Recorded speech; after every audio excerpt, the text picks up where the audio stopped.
Today I'm in conversation with Sherry Shroff, a vlogger, YouTuber, blogger, and influencer. Sherry has created her own brand over time. Sherry is somebody that I have known for a very long time and seen her evolve in her journey with fashion, beauty, and all things amazing. Today I chat with Sherry about her journey, how she began, and how she's formed the latest K-drama club to let people know what the most interesting Korean dramas are and food, of course. I love chatting with Sherry about Clubhouse, trolls, and really how to make it in this influencer world today. Hi, guys, and welcome to another episode of The Shan Show. Very excited to bring you an episode with Sherry Shroff, who is a content creator who I've known for years. I think when I started out, and Sherry, I think at a similar time. Yeah, I think we've known each other for 20 years, Shan. Yeah, literally, that makes us sound very old. But I'm excited to chat with you because I know that whenever we start chatting, we don't stop, and I have so much to learn from you. And love the content you create. I feel like it's so real. Thank you. You always stay true to what your content. It never changes depending on the situation, person, brand, anything. So thank you for doing this today. Excited to have you. Thank you for having me. So today I want to ask you, Sherry, of course, because we have a lot of aspiring content creators, small business owners who love to collaborate with you. How did you start? Like, how did you were modeling earlier? How did you get it? So, I always say YouTube happened by accident because I never watched videos, I was never something I thought of or moved into in a calculated manner. So I was modeling and I had a text blog, but I was a really shitty writer because at that point everybody was blogging, right? Like vlogging was not a thing. And I remember there was Malini. There were very few people, I think, that were known as bloggers at that point. And that was the blogging boom. And I just thought, okay, I have all this information on beauty and fashion because my friends used to keep asking me. So let me put it in a blog.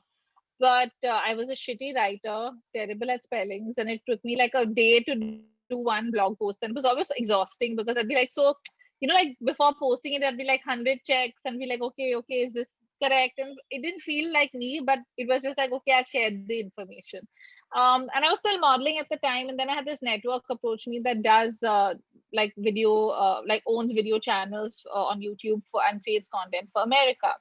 And they were like, oh, we have this fashion channel and, you're a model and you have a blog. Why don't you try video blogging? And I was like, okay, what is that? I don't even know how that works. And I went in, met them.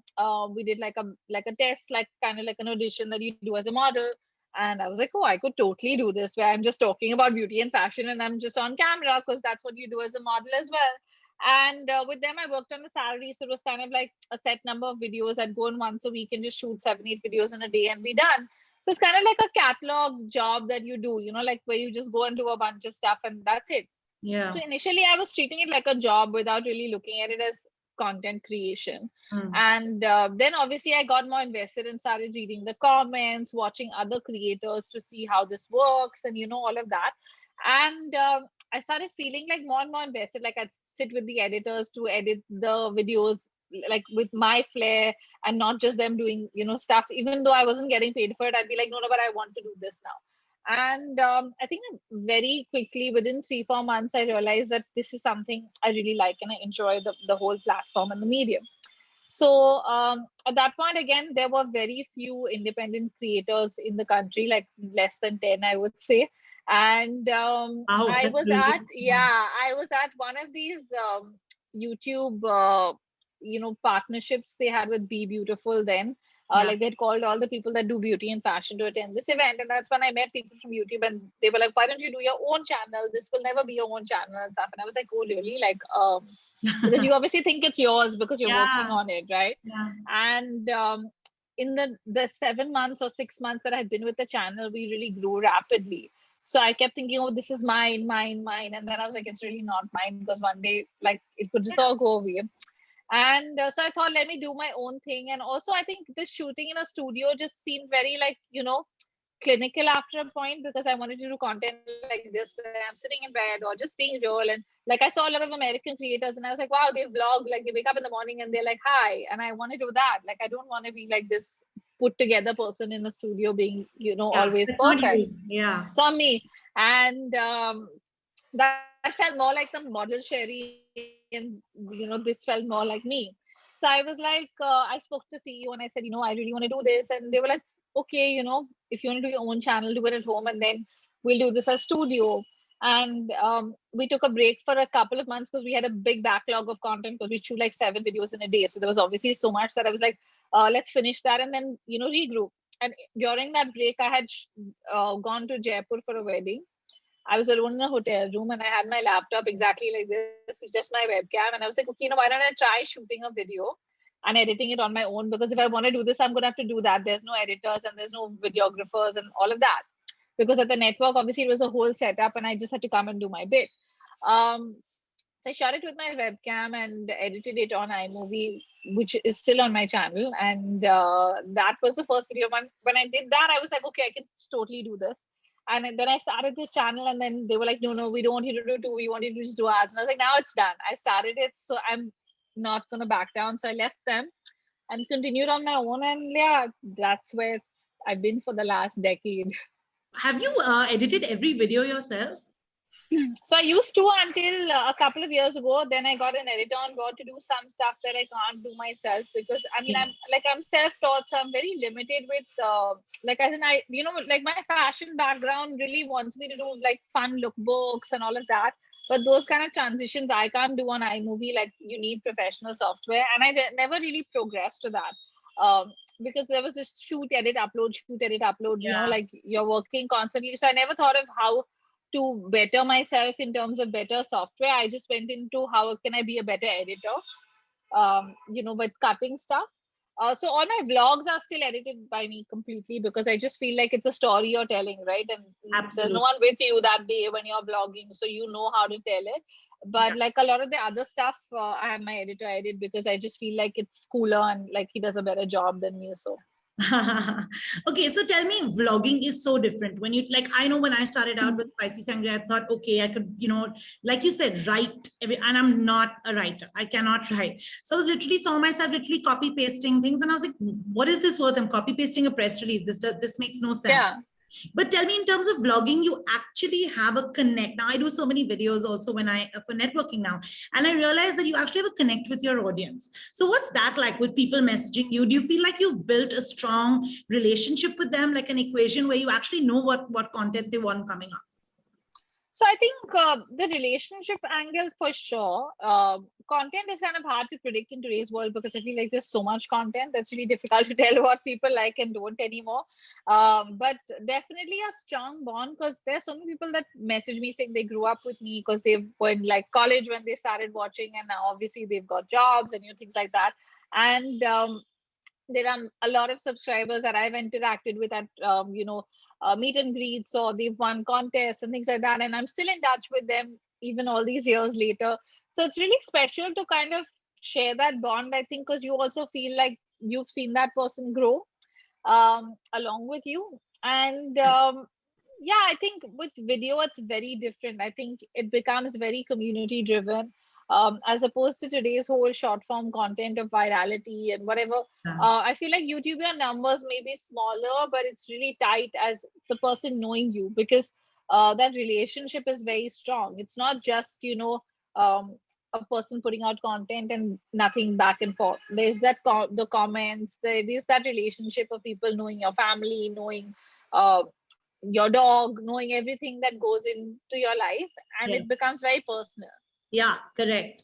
So tell me, let's talk about staying relevant, because when, like you said, when you started, there were just 10, content creators in that industry, and even probably in blogging, right? Today, everywhere you look, there's a creator. Everywhere you look, don't really like this word, but influencer. How do you stay relevant, and how, like you said, people have seen you in college, seen you over time. So creating content which is relevant.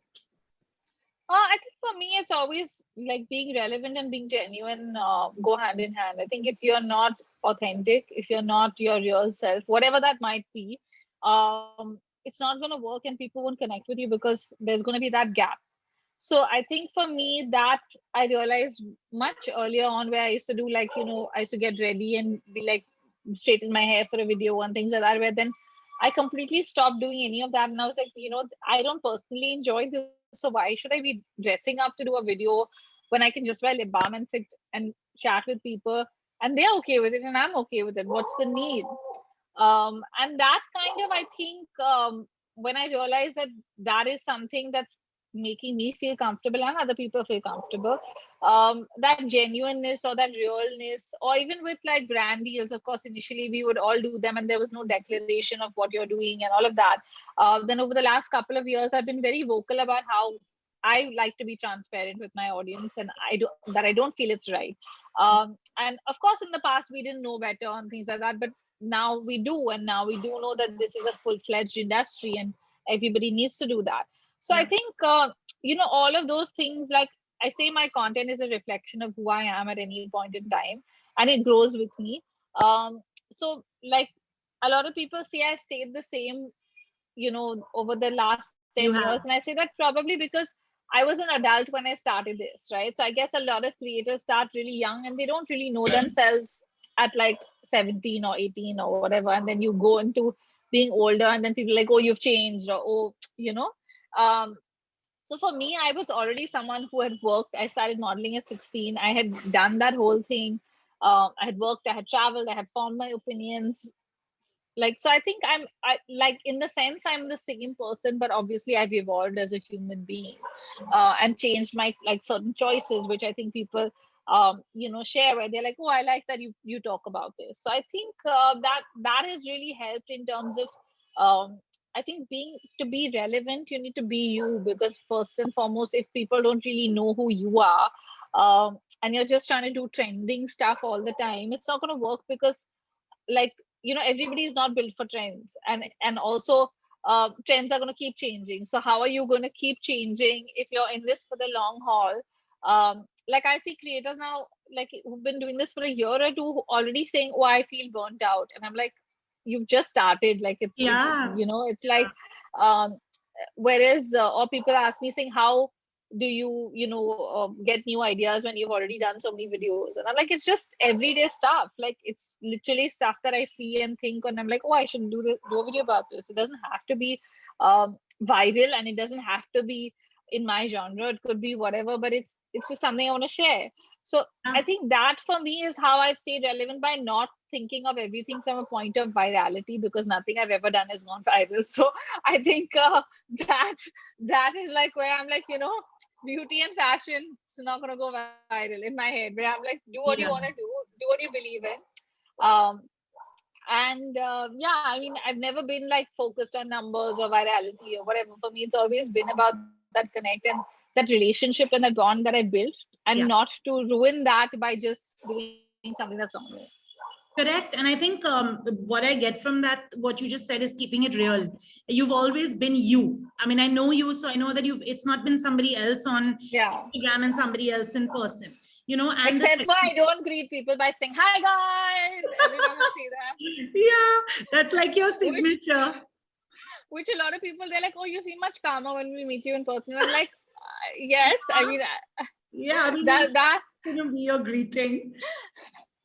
but Slowly. yeah, other than that, I think yeah, I It like is. that, You are you and because you I keep feel it like real. it just makes you less stressed, right? Like, even when you shoot, there's no worry about, oh, nah, like I'm saying, when you say things you don't really mean, you have to keep that in your mind for a really long time, then saying, oh god, I said this, now I don't believe in this, but I said this, or like, so I feel like if you're doing this like for the long haul, and if you really really love content creation, just be yourself. And whether people like you or not, that's not something you can control, but at least you'll have that peace of mind to be like, I can do stuff every day without stressing. Correct. Absolutely. So, the last 2 years, Sherry, I mean, we've been in this pandemic. It's been a really tough time. And like you and I were talking about earlier, you did put a stop to content, brand collabs and content in the middle, to being sensitive of what's going on around us. And recently, I also did see that you put up some guides where you mentioned people doing good work, or brands, people need to get back into business. So even people doing sales in order to Right. fundraise and stuff. So I wanted to ask you, what was that break like for you, in terms of a content creator? Did you what did you do during these 2 years? Because I know that you created content, but real content, you were very sensitive to the surrounding. And yeah, what's it been like for you? So I think, for me, Shana, I was someone that used to work like clockwork. I used to put out a video every Monday and Friday, whether I was sick, whether I was traveling. I was always editing, whether I was on a plane, whether I was anywhere, I was always working. Like I was that person.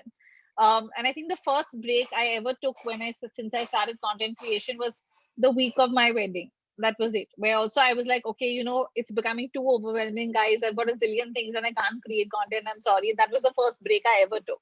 Um, and even that I was felt extremely guilty about, like, oh my god, like I'm not doing my job and whatever. But then when I had TB, at that point I could not work for what I think nearly 3 months or so, and I didn't shoot at all. And it's very similar to what we're going through now, because it's like you obviously have to isolate and you're home a lot and all of that. So I did like I was physically incapable of doing things, and that forced me to take that break. And I didn't have the time to think of whether I'll still be relevant, whether followers will be coming or whatever, because I was in a different headspace altogether. um, so that experience actually taught me, because when I came back, um, and in a couple of months everything went back to usual.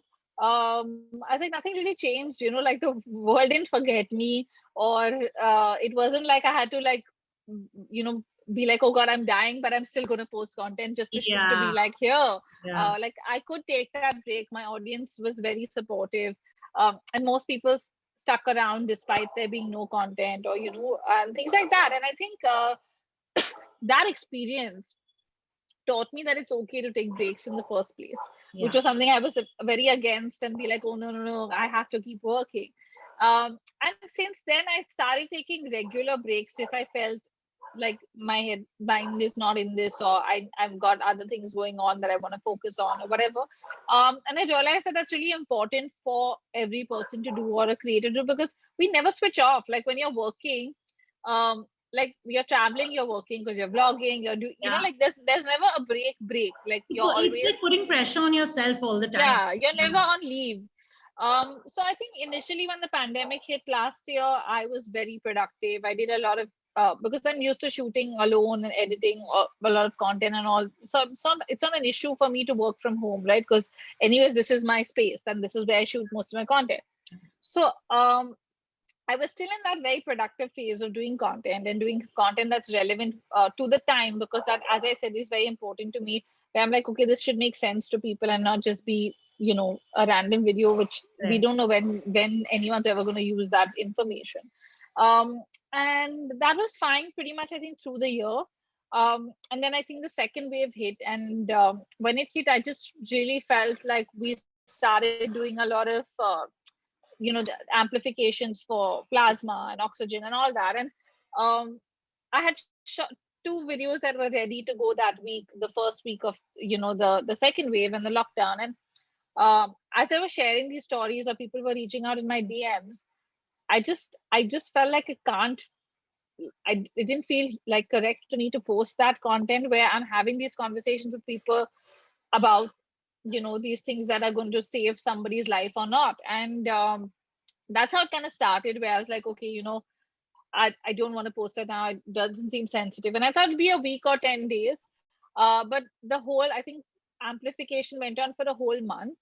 And that whole point, it just felt like so wrong to, like, because you're hearing these stories, people are actually talking to you. They're not just numbers. They're actually saying, this is my father, my sister, my husband, my Yeah. wife. And you feel like you're in that with them.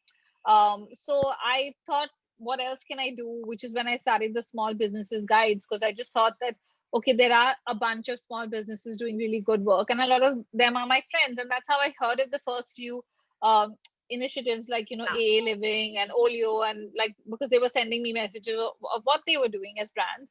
And I was like, oh, this is really cool. It would be nice to compile a list of all of these brands that are doing amazing work right now, Yeah. and not just selling for, just doing things for sales. And that's how it started. And then when I did the first one, and I was like, oh my god, it's a great idea, I would love to do more, let's do more together, and let's do it, like, keep doing it. So I was like, okay, super. And then we both put out posts to kind of get more businesses involved. And I think we ended up doing, I don't even know how many, like, I think quite a few. We did NGOs, we did a lot of we did art, we did like a mix of stuff, basically, Yeah. just not beauty and fashion. And that kind of kept going the whole month. And then I just started content, I think, after a month and a half of not posting anything.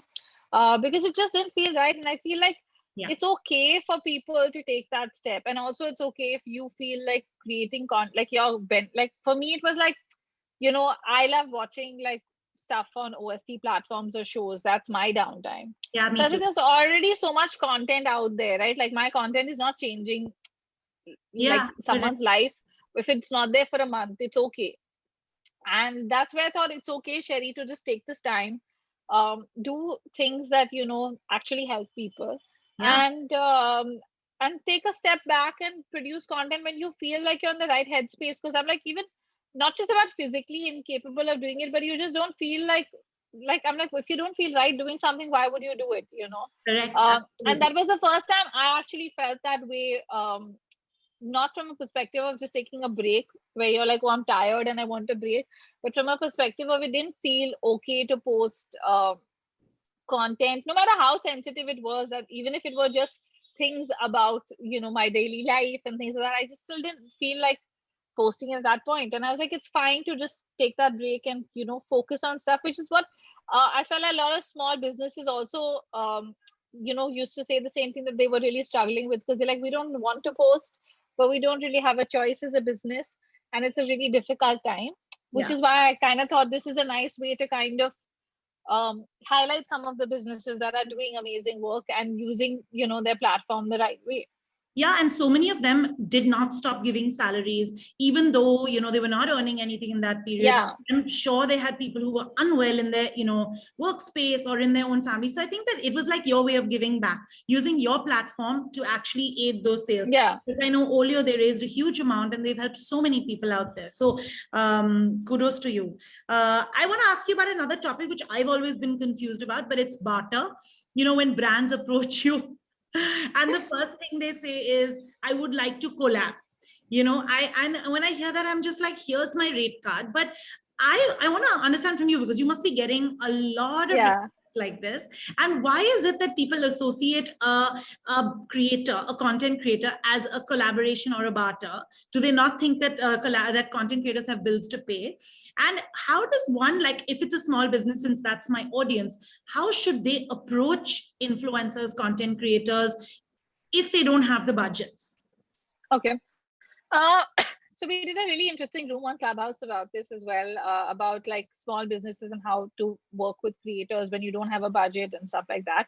Um, so that this word barter really gets my goat a lot of the times. When I get those emails, I'm like, oh God, like, and it's really annoying as a creator, because you're like, if you can't pay, I would love for you to just be upfront about that in the get-go, because the collaboration is really a barter. If it's also what people assume is a barter, is really not a barter. So a barter should be equal, in terms of product and services, for the amount that the creator would charge for that post, right? Exactly. So Yeah. if a creator says, for example, I charge 30,000 for something, and the brand says, I want to give you a kurta that is 2,000, the scales are just tipped, right? Like it doesn't work. So I think that is the biggest thing I think people need to understand. That what is a barter? That's the first question. If you're a new brand, at least understand that process, because you will offend people when you go and say, I want a barter, but I want like 20 posts for one thing. And how it works. And also I think the best way to is to tread lightly. If you don't have a budget and you're not upfront about, okay, I would like to work with you, how much will you charge? Okay, cool, yes, no. Then that's very transactional and easy to do with a creator, because they have their way of working and you have it, and it merges. Yeah. If you don't, I would say tread lightly, be like, we love your work, we're a young brand, what is the best way to work with you? We don't have great budgets. Be upfront about your situation and let people see your work first, and then get back to you on what they think. Yeah. Instead of just saying, I have a bar, I want a, like dictating terms, where a lot of these emails I'm sure you get are like, I want a barter and I will give you this, and I want this, Yeah.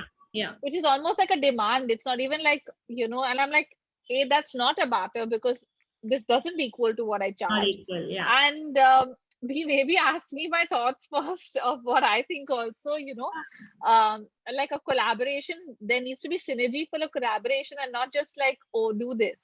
Um, so I think for younger brands that don't have budgets, the best way forward is reach out, email people, um, ask them what they think, whether they like your products. The easiest thing to do is send a PR gift, but ask the person and send a PR gift. Don't just send it, because again, if they don't like it or have no use for it, they won't post it anywhere. Your product is wasted. You're losing more money again, and then you'll be like, but they didn't post it. I sent it.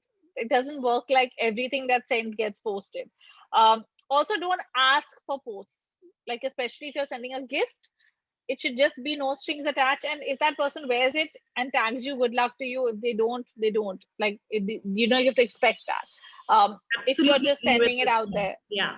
But I feel like it's become very transactional, which is the problem. Like, even with a lot of PR people, it's like they send you a gift and they're like, these are the hashtags in the handle, and I'm like, but I don't want to post this. Like, why Yeah. are you sending it to me? Yeah. Like, a gift means I have the option to do what I want with it, and not the other way around. So now I've started saying to most people, honestly, with the pandemic, I felt like I was getting a lot of unnecessary stuff that I don't have use for, like Yeah. a lot of beauty products, makeup, etc., or Yeah. like clothes, bag, shoes. Where I'm like, where am I wearing this the whole year? I go to walk my dog. That's pretty much it. Like, Yeah. and I wear the same 5 outfits every day. Like, Yeah. like, that's our life. And I mean, I'm like, that's the reality of it. I don't really want to just hoard things and take things which we already have enough of, right? Like, it's taught me so much that, oh, what am I doing with so many pairs of shoes or so many bags? Like, I haven't used them in a year. Like, honestly.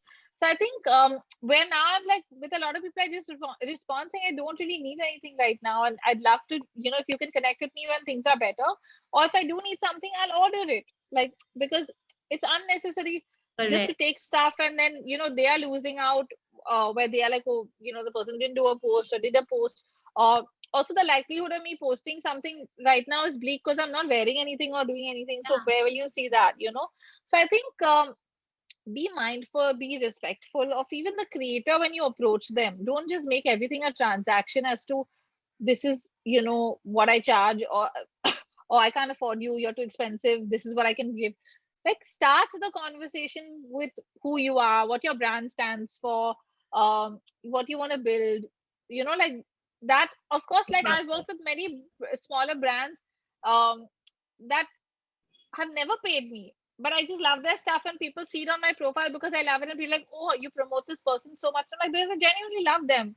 I Yeah. heard their story, I love their product, and I wear things that I love regularly. I repeat them, so you're likely to see the same thing 20 times, and there is that recall value. But Correct. if someone messages me saying, I'll send you this, can you post it? That will never get posted, because Yeah. it's just, then Totally I'm like, agree. no, out of stubbornness, I will not post. Yes. Correct. Yeah. So I think, also PR people need to be aware of what they're sharing with their clients, because very often it's the PR person that's just saying, send them, they'll post. And Yeah. then the brand is disappointed because they're like, I sent out 50 like gift bags to people, Yeah. and 2 people posted. So it's like a way, or what they post, Yeah. Correct. like, in terms of when a person shares something also, um what is your sentiment behind making something or whatever. Absolutely, Sherry, you hit the nail on the head. Two things I wanted to say is one, I totally agree. I can't understand why, even if you can't afford paying the content creator, if you have a smaller budget, say the budget beforehand. I prefer that. At least you've come Yeah. with budget. You respect my time and time for value. You Or value. clearly just say, I don't have anything to offer, but I mean, I'm happy to send you anything you like from my collection, and we'd be honored if you wear it anywhere, whenever. No strings Exactly. attached. Yeah. Perfect. Because then you're like, okay, I'm not obliged to, post this or share it or whatever in my head, Yeah. because that, you don't want that burden further, where, like, it's like a pile of boxes on the side of your room, and then you're like, oh God. And like, Have to I do post a lot it. of unboxing videos and stuff, like, as just random on YouTube, saying, oh, I've got a pile, I'm doing it because people like to watch. But then every brand expects it, and they're like, the minute I do an unboxing video, guaranteed the day it goes live, 20 people will message me saying, I want to send you a gift. And I'm like, this is not a standard practice. I don't do this every week. It's one off. And there's again no guarantee of who's in it or not. Nobody in this knows that they were in it. It's just Exactly. you know. So I think that's the thing where people need to, like, just be a little aware of, Yeah. if you send something, send it and then forget about it. Like, then you should be surprised that you see it on social media and be like, oh, this Yay, person yeah. wore my stuff, or this person likes my stuff, you know. Yeah. And like that's how it should happen. It shouldn't be a, oh, you know, we You reached can't out to them, they expect didn't it. Yeah, you can't expect it. And I want to say one thing, that you have to have a, like, this is what I believe, you need to have a relationship with the content creator. So not, I don't mean make them your friend, but I'm saying that you can't just do a one-time post. So sending that gift and having that Yeah. one story is going to make no difference. If Sherry is going to promote your product or talk about your brand, she has to do it again. That creates the kind of bond with Of her course. followers. Of course, and it's also visual, right? So video is such a visual medium that unless you see things, there's zero recall value. So Yeah. it's like today you see, you know, a person, like their shoes, you see the same pair of flip-flops 20 times and you will ask, where are these from? Yeah. Whereas if you see them on one story randomly and never again, you won't really care, as you said, because it doesn't seem like they're that person's favorite, or they wear them often, or even, Or you know. use the product. Yeah. So I think that's the thing of people, like with sending things. This whole gifting thing has just exploded, which, like, I think unfortunately, Correct. I think a gift to, like, I always tell younger brands also that ask me for advice, that give to less people, but give to the people that will actually wear your stuff and actually are your the right And demographic, you use. know. Yeah. Correct. Like, Absolutely. don't just like I have a lot of people who write to me for Indian clothes, for example, and I wear very little of Indian clothes. Yeah. Like, it's not something I'd lounge around in at home. So I'm like, now in this last year, I've worn nothing I own already. Yeah. So I'm like, if you're sending, like, by sending me more stuff, it's only going to go into my closet and sit there. Rather than that, go to a creator that chills in kurtas. Like, you know, it's their vibe. They'd be a better fit for your brand also. Yeah. And they'd use the product, you know. So think, it's not only about numbers or who. It needs to be a right fit even for a gift. It shouldn't just be like mass sent. Absolutely. I think you've given so many tips for small businesses that are listening before sending out your products. One more thing I want to ask you in terms of, content creation and blogging, as they call it. How lucrative is it as a career for someone starting out? So I've noticed that, when kind of you started, we all started It's far late. more lucrative than when I started, for sure.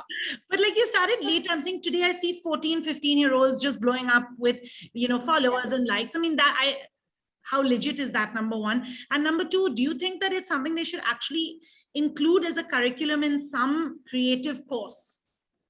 What are Right. So I mean, I've been invited to some schools for career days, so there's definitely a change there. I think it's going into that direction, because a lot of the people, when they asked me, I said, "Are you sure I should be here?" Because they were like doctors, chartered accountants, and then there was me. So I was like, okay. That's changing, yeah. Yeah, but it was really interesting because a lot of the moms and dads came to me and they were like, you know, she wants to do what you do, and I don't understand it. And when they spoke to me, they were kind of relieved, because they were like, you know, you're a normal person, and it's interesting how you put both the right, you know, the pros and the cons of the job, and they're young, they can experiment. I'm like, yeah, of course, this is the time, and if it doesn't work out, get another job. I mean, that's how it works, you know. I was like, we all had backups. It wasn't like this was be all and end all. And also, I started at a different time completely. So I'm like, you know, don't even compare my story to yours, because today you're competing with billions. I didn't have anyone. So I obviously had that first movers advantage, A, and disadvantage, because I never made money for like 2-3 years when I started, because there were no brand deals. Whereas today people make money in 2 months, you know.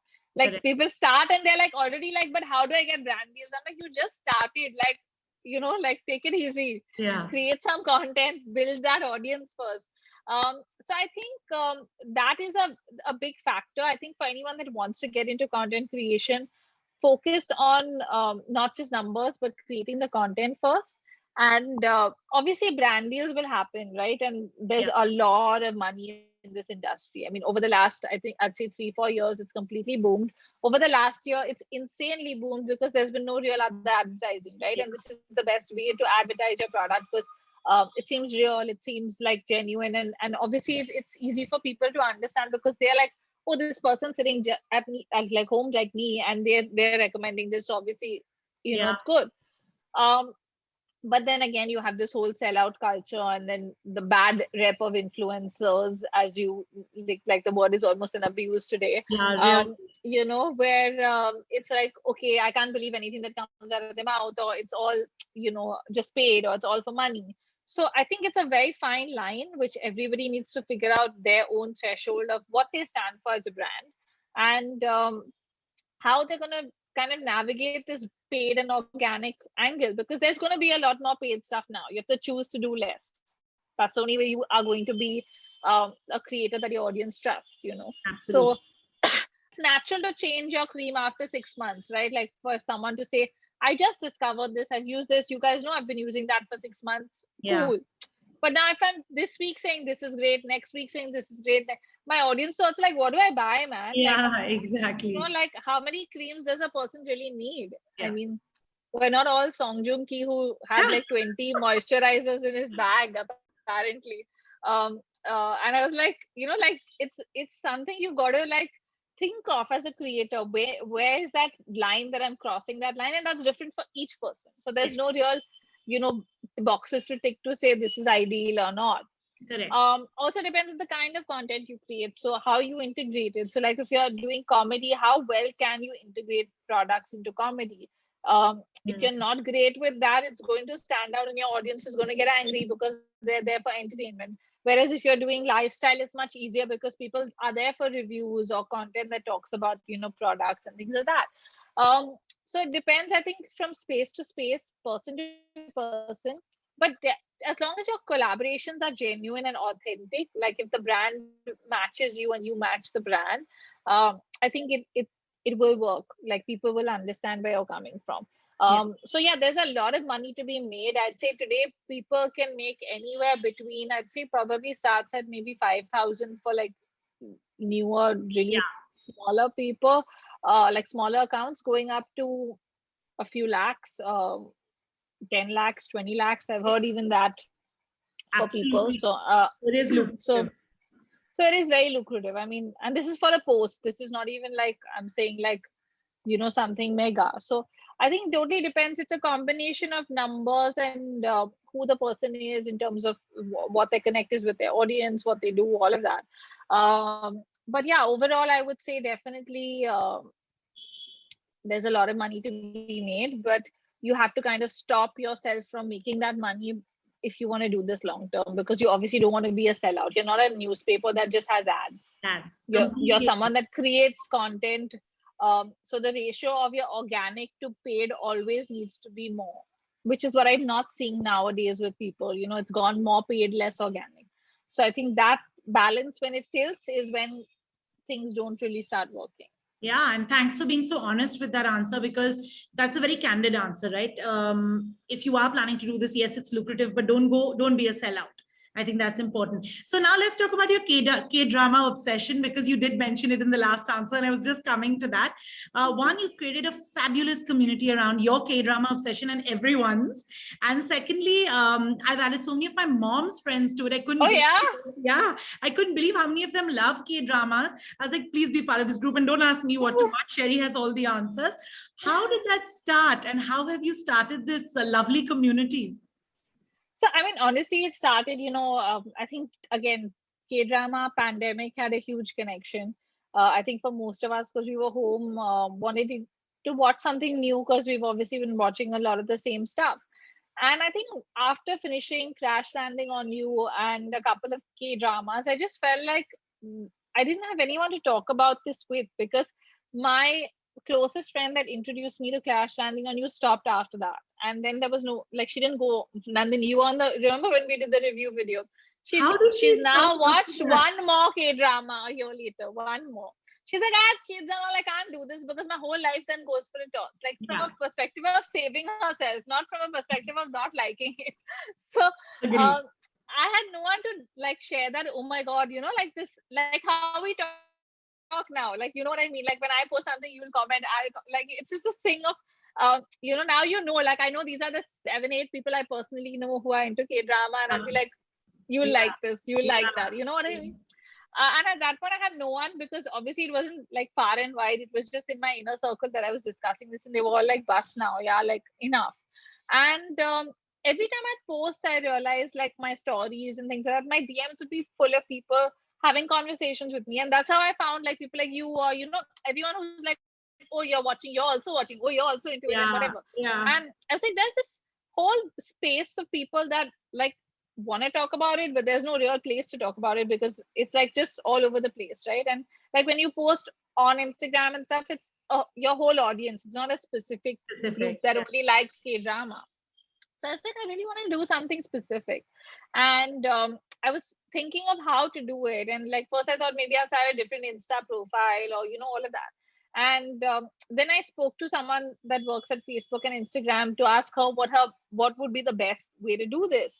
And she was like, do a Facebook group, do a closed Facebook. And I was like, Facebook? Like, I've not been on Facebook in like Yeah. really long. Like, I don't know how it's going to work. And I just, like, it just feels so, like you're going backwards, right? Because that's where we started. And I'm like, who's even on Facebook today? Like, I don't know. Like, I've not chatted with anyone on Facebook in forever. And she's like, no, trust me. If you want to do a closed group, this is the place because you can control everything and the right people will come to that space and, engage and whatever. And I was like, okay, I have nothing to lose here. I'm just doing this from a perspective of, building a community, and maybe like 5 people will join and we'll have a great conversation about everything I watch every day. Like, it'll be fun. And that was the thought when I actually started it. I had no clue about Facebook groups and how they worked and stuff because I was on very few. And over the last few years, as I said, I've barely been on Facebook personally. Like, I just used to update my page for work stuff, and that was it. And as soon as I started posting, initially it said there was a lot of people that joined, and I was like, okay, like even 50, 100 people seems like a lot, right? Like, oh my Yeah. god, Yeah. like so many people want to talk about this. Yeah. And it just kept growing. I think we started in September, and we are already at 10K now. We just hit Oh. 10K like yesterday or day before yesterday. And I was like, that's insane. That there are so many people and everyone shares the same sentiment that I have no one to talk to about this and I wanted Yeah. a space, right? Yeah. And I love that. And I love that it's such a community. Like, it's the first thing I look at when I wake up and sit down. Before I do my emails, I open my laptop and I open the K-drama group to share some posts, to approve people's, Yeah. requests, and to chat with people, because I feel like it makes my day better. And I Yeah. feel like so many people have said that to me, that it's a positive space, and it really like, I like enjoy reading stuff on this group every time. Like, Yeah. it just makes me feel good. And it's just become such a happy, positive space Yeah. that I didn't think it would build a whole community just basis off of me watching K-drama, Yeah, but like I see people cooking and like making all the Korean food. And I mean, I know I visit that group a lot whenever I want to watch something new or comment about a show that I finished. yeah, And I love reading other people's comments because everyone looks at a detail of a K-drama so differently that you don't see, yeah. that you don't see. Yeah. So I'm just like, hey, that's cool. I just watched this. Let me go read all the comments below. So And it's also it great. feels like I guess, you're watching it with people even though you're not. Yeah, Right? Like, it's a you're watch sitting at your party. screen and watching, but you're still at the end of the day when, a season gets over and everyone's excited. They're like, oh my God, I can't believe like this has happened or that's happened or what, or did you Yeah. watch this? Yeah. It really feels like you know each other, but like even though you have no clue about, and like now I've done like Zoom calls. So we do like K-drama meetups as well, which are amazing. So I've done Zoom calls with like over Oh. 200 people where we just sit and talk for a couple of hours. Like, from the group, people just join and they talk about their favorite K-drama or like, what's going on and stuff like that. And it's Nice. really amazing. Yeah. Like the last one, we had someone from America join in and woke up at 5 a.m. to have this conversation. Okay, And I Sherry, was like, this this is insane. obsession is like another level. That is amazing though. So, I mean, I was like really amazed because I was like, this is something I just started on a whim. Like, it wasn't really up, like, as a creator, obviously you have planned things of, okay, now I'm getting Yeah. into this platform, I'm doing that or whatever. I'm creating, like, this was not from a content creation perspective. This was just from a personal void that I had. And it's crazy. Amazing. I was like, it's amazing how everybody feels this way. Amazing. So now my second last question for you about the newest app in town, which is like everyone has a 50-50 view, which is Clubhouse. A lot of people are like, oh, I'm wasting my time. I can be be in a room for 4 to 5 hours. And some people are just addicted. What are your thoughts? All that you said and more. I definitely am addicted. Yeah. I think I've been on it since I think Feb March, Yeah. and I started off initially with like, doing a fewer rooms when the numbers were lower because we didn't really have Android at that point and all of that. And then once Android came on, I think it definitely boomed and numbers have grown and stuff. And a lot of people suddenly jumped onto Clubhouse, I think over the last maybe 1 month, where it suddenly was like, oh my God, like everybody wants to be on Clubhouse. Yeah. And before that, most people I knew were like, what is Clubhouse? Like in my friend circle, nobody knew it. Like I had to be like, guys, you want an invite? I have an invite. Please take an invite. Please come on. And they're like, what is this? Like, we don't like, why do we need to be on another platform? No, thank you. Enough.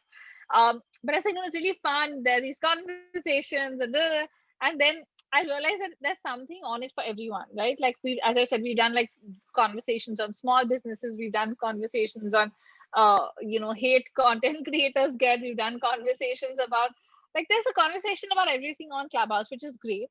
But of course you do have to realize that it's like, like when to stop and like kind of say, okay, I've had a lot of this, I need to take a break. Yeah. Because it gets very consuming. Usually I think as Indians we wake up at night clearly, so at 8 p.m. is when all the masala starts on Clubhouse, and it doesn't stop till about 2 a.m. Yeah. And there's just room after room after room, or the same room, as you said, going on for 3-4 hours, and everybody gets really into it. And for a while I was like, oh my God, this is eating into my K-drama time. Like it's like, what do I do? But it's so addictive because you're having conversations, and obviously that is a huge thing with the pandemic that we haven't done, right? Like we haven't sat in a living room and had conversations with our friends, our families, or a large group of people in general. Like even as a community, like today, even for us as like, fashion and beauty insiders, we would meet at events, we would see each other, we'd have conversations about the industry. There were panels, there were things. Now there's nothing. Like literally, like you feel like, okay, there was nothing until Clubhouse came. And it, because it's so conversational, I think it's really amazing because it's democratic to a certain extent, because everybody can have a voice. You can get people onto the stage, everybody can talk. It's not just about, creators just talking and everybody just listening like we normally do. So I think it's nice because you hear different perspectives. You also hear people that might not agree with your perspective, which is really important, I think, not just as a creator but as an individual, because you have to be open to having a dialogue without like, like you have to accept someone else's point of view as long as it's respectful. And I've seen that a lot, and I've learned a lot. So I think so many rooms about important conversations that we don't have on other social media platforms, because they are so visual. And I think on visual platforms it's really hard to do hard-hitting conversations because people skip it, right? Like you're like, no, I want to see the pretty photo. Exactly. Like, you just move on your feet till you see something nice and you're like, oh. And that's what happens, whether whatever it is. And also with like YouTube, it's more search driven, and unless someone's going through a certain turmoil or in a certain situation, they're not looking for hard hitting conversations. They're looking for like positive content usually. So I feel like Clubhouse somehow opened that door for me, at least, where I had so many conversations over the last 1 month about, things that I didn't even think of before this. And I think it's important for all of us to be aware of those things, like which we just live in our own little bubble and we forget about the world outside, what people are going through, and it's really important, I think, to address those things, or have a platform where everybody can have a conversation about it. And I think that's what it's done, at least for me personally. But that being said, again, there are many issues in terms of a lot of people saying with privacy, because people get extremely candid because it's audio, right? So you don't realize you're being like, I mean, with video, you're still more conscious because you feel like, oh, I'm being recorded or whatever, like somewhere. But with audio, you just get really free. People just start talking. And even though you're not supposed to record people, of course, that'll happen. And then, things are taken out of context. So I think it's also important to keep that in mind when you're on the app, to know that this is, this is a place for conversations, but you also have to be aware that everything on the internet is always there. It's not like something that's going to go away, Absolutely. So like that is something that you have to also be aware of. And also with, again, I don't know in terms of age and how young, like what's happening with the younger lot on Clubhouse, and whether those conversations are safe or age appropriate or all of that. I don't know, because I don't know how anyone can enter a room if it's open. So I don't really know how, all that is being managed at this point. So, which is why I think people have their reservations as well. Like, I think it's a mixed bag. But for me, I think it was refreshing to just be like, I mean, of course I shoot content in my night suit as well. So I shouldn't really be saying it was refreshing to be sitting in my night suit and talking to people. But the general vibe, because everybody's calmer, everybody's more chilled out. Like, I see a lot of people that don't do video. When I put a video camera in front of them, that are just completely like, I don't want to talk, or I don't know what to say, because you're not comfortable. But with audio, I think it's just easier for people to express themselves. I think that's amazing, because you hear a lot more voices than you do on social media otherwise. That's one thing. And different voices. Yeah.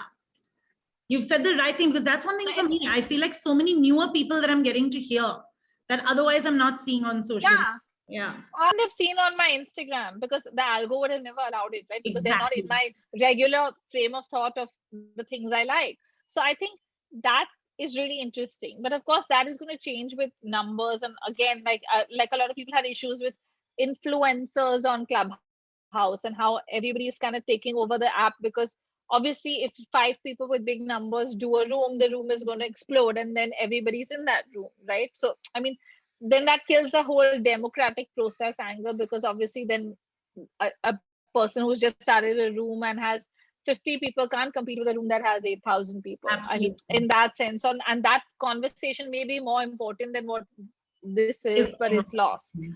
But now, I mean, that's the internet. You can't really stop. You can't blame an influencer for that. Yeah, so that's what I feel, that it's a complex thing. Yeah. And I think it'll die down, honestly, once things open up and whatever, because people don't really have 6 hours to sit and listen, right? Absolutely. Like, I mean, who listens? Like, I mean, I'm actually surprised that so many people are sitting back and listening. Yeah. Right? Like, it's like, because it almost feels like you're on radio. Like, it takes me back to that, where I'm like, oh my God, I feel like everybody's an RJ and everybody's got their own show. Like, it feels like that. It is. And it's really refreshing. Like, I just feel like it's like earlier, the time I'd spend browsing on my Insta feed, I probably spend now just lurking in rooms, or like, seeing, oh, is there something interesting on, or like opening Clubhouse just to see what's on, and then be like, oh, this sounds interesting. So I think it's an amazing platform from that angle. And I think so many voices that we wouldn't hear, like as I said, with this small businesses angle, or like, where can you have a dialogue with small businesses specifically? It's not possible. I also think it's cool because it gives so many small businesses and so many business owners access to a whole different, normally we get stuck in this very Instagram, YouTube world. So like, it's giving them a choice and listening to different opinions, views, and real thoughts. So yeah, thanks for sharing that. I think I love following you because I love seeing all the rooms you're in as well. And I love exploring Clubhouse. But my last question for you, Sherry, is what's next for you? You've created such great content. So much video content, a lot of visual content on Instagram. What's next? Anything coming up? I mean, honestly, I don't plan this like to the T. I'm someone that just, goes with the flow, and I'm like, okay, I love content creation. And I always used to joke saying I'll be a granny creating content, because I love it as a job. And I think my content has grown with me. So I think like there's scope for that, because obviously we are the first generation of creators, right? Like, I mean, like, I think for me, I'm Gen 1 from India. So I think we have a whole way to go. Yeah. I mean, I could take it to the granny level. Just for sure. I have potential to go that far. So I think there's no limit, which is what I love about it. Like, there's no real limit, and every day you've got new platforms coming up, you've got new things coming up, and sometimes it's exhausting to keep up, and you're like, oh, not another one. But sometimes it's also fun. Like, as I said, with Clubhouse, it's been so refreshing and so different to anything we've been on, right? And like, when TikTok happened, everybody was like, oh God, no, who wants to dance and all. But last year, in the beginning of the pandemic, I had a lot of fun creating TikTok videos, because I was like, it's like, people used to come up and be like, you're really funny. I didn't know you were really funny. And I'm like, thanks, but yeah, Yeah. you know, like, so I'm like, I think it's interesting um to see with content. I don't think you can ever say where it's going to go, because it can go in any direction and suddenly everything can stop and we could have no content anymore also. So I don't really like to think in terms of, okay, in 5 years I want to get to this point, or in a year I want to grow this much. I don't at all measure my success with the numbers I have. And I don't feel like I stopped doing that ages ago, because I felt like it's there's no point. I'm not in a rat race. Yeah. I'm not looking to do this for a year, 2 years. I've been doing this for way too long to like now be like, oh my god, I have to just, you know, post just for the sake of posting. Yeah. I want to post stuff that I genuinely believe in. I want to share my life with people, but not excessively, where it's like my every move needs my phone with me. You know, like as you grow older, you kind of you want to slow down with things, but you still want to be there, and that's kind of where I Absolutely. am at. So yeah, I mean, I definitely feel like I will continue in content creation in that space forever, I think. But I 100%. don't You'll know. be the coolest granny going. I don't know in Creating what content. capacity. I'm pretty sure there will be soon grandmommy bloggers, and maybe you can. There are, but very few, Oh, and I don't think out of India. Like we had one granny that had a cooking channel, but cool. again, very specific to cooking, like not like a general Yeah, vlog or blog. You know what I yeah, mean? yeah, yeah. So I mean, I feel like that would be really cool, because it's like at that stage to have like your life. I'm sure people that age could relate to watching that as well, right? Like, and it would be really fun to see like how we relate to people our age and saying, oh, they traveled here, or this is what they did. Like, as in, I feel like it would be amazing to watch a senior couple on a trip, like a For travel sure. vlog, you know, for our parents. Like they would really enjoy that and be like, oh, look at these people, they are traveling, we should also go, Yeah, you know. actually, that's so true, because you are an inspiration to the people who are actually following and loving your content. So, for example, the information coming, they're putting out. So, it's not all about take off work for 1 year and Yeah, take care of your child. They've actually changed that norm, right? yeah, So, of course. yeah, I'm working. I'm very well taking care of my child, see my life. So, I think that if a cool grandparent couple could do that and travel the world and say, we're enjoying, we've Like, worked, we've done I our think that happened a lot with TikTok. So a lot of older people started making dance videos and stuff in the pandemic, which were yeah, amazing. yeah, And yeah, I yeah. think like, so I think it's clearly like, I think that norm needs to break, that creators can only be like a certain age or whatever. That's true. And especially in India, because I think older people still think this, you know, it's not our age to do these things. Yeah, That is the kind of outlook, yeah. which I think needs to change. And I feel like everybody needs to like have like, I think a great example is Viraj Gilani's Yeah. grandmother. Okay, Yeah, like too and cute. Too the cute. funny videos they do together, Very cute. I love it. I'm like, oh my Yeah. god, like I would watch her. Like I keep telling Viraj on everything I comment, she needs her own channel. She needs her own channel, And because she's a I'm boss. like, Like she owns it. I would love to watch her, you know, Yeah. exclusively as well. Like she's that fab. Yeah. You Absolutely. know, so I think like that whole angle, where there are people now that we see, it's just that they've never had the opportunity, right? Like now with their grandchildren or their children is where they're forced to do something, and then they realize they also enjoy it. Yeah. Um, like it But would be, Sherry, maybe one day Zayn and Zray will have their own channel and you'll be the granny in it. yeah, imagine. They'll be saying, today we're sharing one with Sherry, who's a grandmommy blogger. But I think that'll be cool, because I think Yeah. content creation, like you said, should not be age specific. And I hope Also, that I think relevance of what school changes every year, right? Like I think yeah. like for them, I was school 5 years ago. Now they're like, oh, you're a little over the top. Like your content is a little over the top, and I'm like, it's not for you. But you know, Yeah, I like feel as in, like so. Even with kids, like they watch so many kids on YouTube. It's crazy. Like, because in America, you have so many kiddie bloggers as well. And it used to be really funny, because I'm like, oh my god, this is like, or when I'd go to see them, they'd be like, let's watch these videos, and I'm like, I don't want to watch like this. But Like that it's a, shows that the internet's given an opportunity to so many yeah, people to actually start creating early. So I really hope that with you, Sherry, that you keep going because you inspire many and your content is just wonderful. It's happy just like you in real life. And thank you for chatting with me today. Thanks It's a been lot, Shan. lovely. You've shared such great insights, I think, for people starting out, people wanting to even be an influencer or a blogger, or even a business who wants to collaborate with one. Collaborate being the key word. But thank you, Sherry. Thanks so much for being on my show. Thank you.